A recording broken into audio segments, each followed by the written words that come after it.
All right, the first of these articles that we're going to read comes from the San Jose Mercury for Monday, December 15th, 1986. The headline, Hakim file on arms deal is stolen, police say. The article is written by Brad Kava, KAVA, a Mercury News staff writer. A file containing information about arms sales to Iran was stolen Saturday night from the Cupertino office of an attorney for Albert Hakim, a Los Gatos businessman who has been implicated in the continuing controversy over secret arms dealings with Iran, sheriff's deputies said Sunday. The Hakim file and a box of computer disks containing information on the firm's active cases were the only things taken in the burglary, which deputies described as, quote, a professional job. The thief or thieves who pried open a wooden door were in the office for less than 10 minutes, deputies said. They said the office was not ransacked. The attorney, Horace Dunbar of Saratoga, told deputies that only he and his legal assistant knew where the Hakim file was kept. The Iranian-born Hakim has been linked to a secret operation to sell U.S. arms to Iran and funnel the profits to Nicaraguan rebels. His name is on a Swiss bank account that the U.S. Justice Department's Criminal Investigation Division has asked Swiss officials to freeze. Hakim and a business partner, retired U.S. Air Force General Richard V. Secord, are two of the key figures in the military supply operation to the Contras, which was apparently directed by Marine Lieutenant Colonel Oliver North, the former National Security Council aide under investigation in the arms deal. Dunbar told deputies that the stolen file contained information about the arms sale, according to the report filed with the Santa Clara County Sheriff's Department. Okay, now this burglary of Hakim is not only significant for the rather narrow area of the arms deal that Hakim had information on, but Albert Hakim and his Stanford Technologies Corporation was also, of course, very involved with the secret team, not only through Richard Secord, but Ed Wilson and Frank Turple, and Albert Hakim himself through the I guess you'd say the permutation of his organization through International Imaging Systems was also tied into Otto von Bolschwing's TCI. Recalling that in RFA number 30, we took a look at the link between Stanford Technology and TCI. That link is International Imaging Systems, founded by Albert Hakim. It was first part of TCI. It moved on to become part of Stanford Technology, a major player in the Iran-Contra scandal, and a front for Turple and Wilson to pull many of their shenanigans in Libya. That's right. And TCI, of course, was Otto von Bolschwing's operation. We talked at great length about Otto von Bolschwing, apparently the head of the Gehlen organization in America, a Nazi SD man of high rank, and himself a rather interesting character in terms of his connections through Helena von Dahm to the Ronald Reagan administration. Helena von Dahm, we talked about earlier, once President Reagan's secretary for appointments and personnel, later became the U.S. ambassador to Austria, where, as we mentioned earlier in the broadcast, about that same time they also brewed up another Iran arms scandal with Vost Alpine AG. Which turned out to be very, very deadly for people who had to testify about it. That's right. So while Albert Hakim himself has not died yet, some of the key information that he might have had to deliver to the, or might have been forced to deliver if his lawyers had so advised him to deliver to the committee, disappeared. Again, an obvious political black bag job in that the people walked in, knew exactly where the stuff was, walked out with it, didn't touch anything else. I mean, anybody who would suggest that this was other than just that, a black bag job, are really searching for alternate explanations beyond the bounds of reason. More on the Hakim burglary. Reading from the San Jose Mercury News of Tuesday, December 16th, 1986, one day after the article Nip read you. This also was by Brad Kava of the Mercury News. It's headlined, FBI is assisting search for stolen Hakim file. The FBI is assisting in the search for a file purported to document arms sales to Iran that was stolen Saturday from the office of a Cupertino attorney representing Albert Hakim, according to a Bureau spokesman. Quote, we have been notified and we are monitoring the case, said FBI spokesman John Holford, who added that the Bureau would review the case, which is being investigated by Santa Clara County Sheriff's deputies. Skipping down. Detectives said the file was taken in a professional burglary in which the burglar or burglars seemed to know exactly where to look and found the file within 10 minutes. The file was in one of 7 5-drawer file cabinets containing files organized by number. Hakim's name was on the file, Davis said. A couple of aspects to this article. Remember the FBI's investigation of the Hakim burglary, because as we're going to see, the FBI, perhaps due to the situation of its former director, William Webster, who has gone on to become head of the CIA, was less than enthusiastic in pursuing certain aspects of the Iran-Contra investigation. And as we're going to see, the person who is slated to come in as FBI director, former Texas Judge William Sessions, himself has interesting ties to players in the secret team, as the Christic Institute calls them. One last thing on the Albert Hakim burglary, the continuing story, Albert Hakim burglary, the sequel. This is from the Saturday morning, December 20th, 1986 San Jose Mercury News. The article is headlined, "File on Hakim is Returned to His Attorney." Another article by Brad Cava, Mercury News staff. In a tale with the twists and turns of a spy novel, an attorney for Los Gatos businessman Albert Hakim said Friday that the legal files stolen from him earlier in the week had been returned after 2 surreptitious meetings at San Francisco International Airport. Cupertino attorney Horace Dunbar told sheriff's deputies that he found the file containing information on Hakim, who has been linked to the Iran arms scandal, in an airport locker on Friday after a man left a key for the locker on an armrest in a waiting area near Gate 70. Rather interesting case. One wonders what was given and what was received. Were they the same files coming back that went out? And if so, what was the reason for taking them, and what was extracted in return for the giving back of the file? As we're going to see, the pattern of break-ins to individuals' homes and offices of people or institutions related in an important way to the Iran-Contra scandal, well, that has become a familiar pattern and is an ongoing one, apparently. Reading now from the San Francisco Chronicle of Tuesday, January 6th of 1987, an L.A. Times story datelined Washington headlined, "Contra Group Reports Office Burglary." A Nicaraguan rebel group linked to the Iranian arms scandal said yesterday that most of the financial records in its Washington office have disappeared in an apparent burglary. "Our bank records are gone. All the canceled checks are gone. All the receipts," said Bosco Matamoros, Washington representative of the Nicaraguan Democratic Force, the largest of several U.S.-backed rebel armies. "I think it was somebody trying to find out about our operations," he said. "It was a very selective search," unquote. Matamoros said he was unable to explain how the theft had occurred. He said he discovered the documents were missing from an unlocked cabinet yesterday after returning from a Christmas vacation.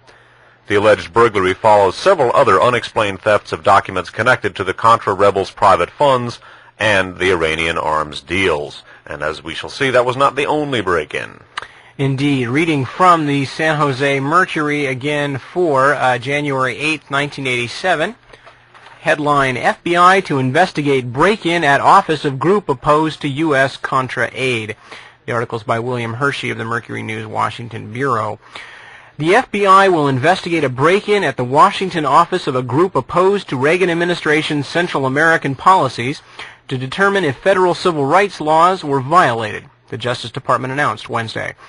Assistant Attorney General John R. Bolton disclosed the investigation in letters to Representatives Donald Edwards, Democrat of San Jose, and Edward Fagan, Democrat of Ohio, who requested it December 5th in a letter to Attorney General Edwin Meese. Fagan said he and Edwards were, quote, "pleased and somewhat surprised that the FBI will investigate the break-in at the International Center for Policy Development, headed by Robert E. White, former U.S. ambassador to Nicaragua and an opponent of U.S. aid to the Nicaraguan Contra rebels." Fagan, Edwards, and others have suggested that the break-in during the last weekend in November was related to 30 to 40 similar incidents that have occurred since September 1984 at offices of groups opposed to administration's Central America policies. Let me read that again. Edwards and others have suggested that the break-in during the last weekend in November was related to 30 to 40 similar incidents that have occurred since September 1984 at offices of groups opposed to administration Central American policies. Nothing of monetary value was taken in the break-ins, but files were ransacked and documents taken. In the Washington incident, center officials said one missing document contradicted White House denials that the Reagan administration was helping a private supply network to ferry weapons and supplies to Nicaraguan rebels. It could be suggested, by the way, that obviously, you break into a place like this, you steal documents. Chances are good that many of those documents, there will be copies of them, and that in fact you have not removed forever those documents.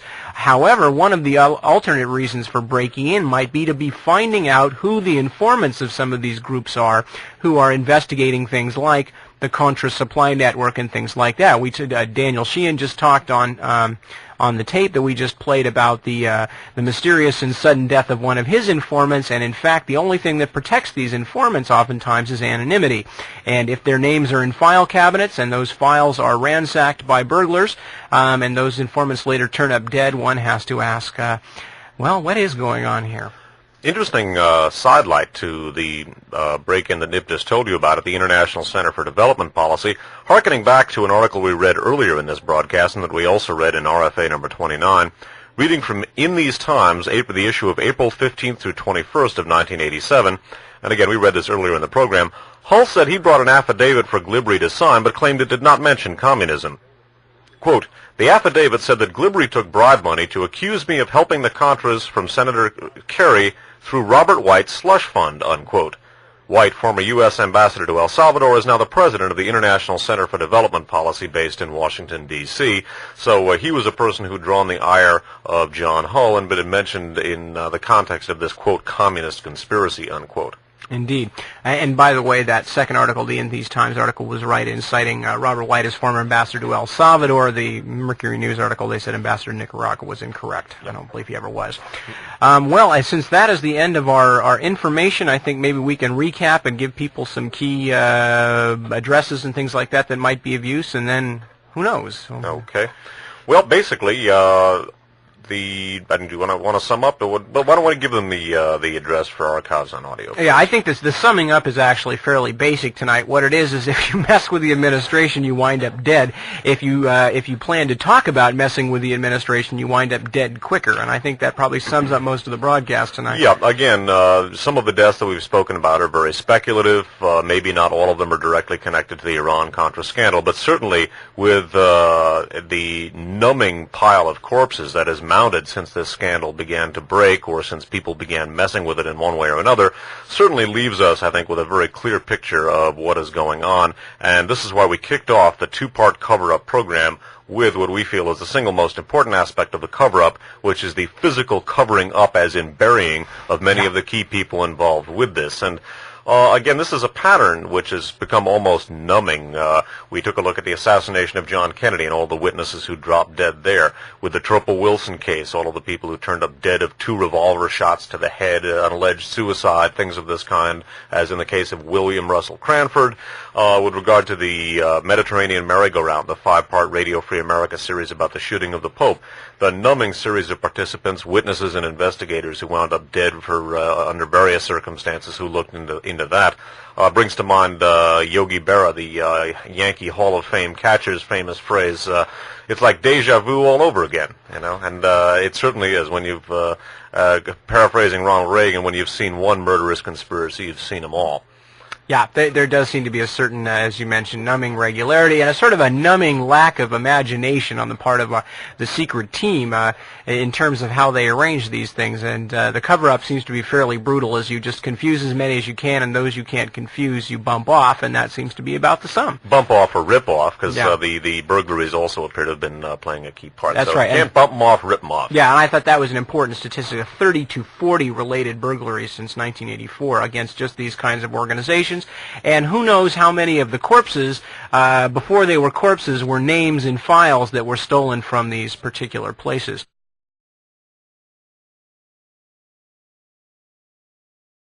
To Nicaraguan rebels. His name is on a Swiss bank account that the U.S. Justice Department's Criminal Investigation Division has asked Swiss officials to freeze.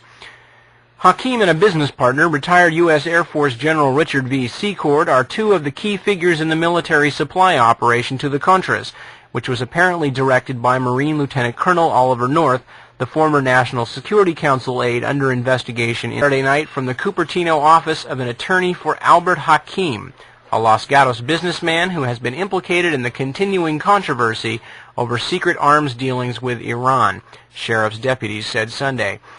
The Hakim file and a box of computer disks containing information on the firm's active cases were the only things taken in the burglary, which deputies described as, quote, a professional job. The thief or thieves who pried open a wooden door were in the office for less than 10 minutes, deputies said. They said the office was not ransacked. The attorney, Horace Dunbar of Saratoga, told deputies that only he and his legal assistant knew where the Hakim file was kept. The Iranian-born Hakim has been linked to a secret operation to sell U.S. arms to Iran and funnel the profits in the arms deal.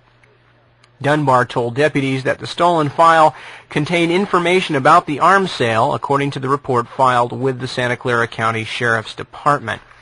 Okay, now this burglary of Hakim is not only significant for the rather narrow area of the arms deal that Hakim had information on, but Albert Hakim and his Stanford Technologies All right, the first of these articles that we're going to read comes from the San Jose Mercury for Monday, December 15th, 1986. The headline, Hakim file on arms deal is stolen, police say. The article is written by Brad Kava, KAVA, a Mercury News staff writer. A file containing information about arms sales to Iran was stolen Saturday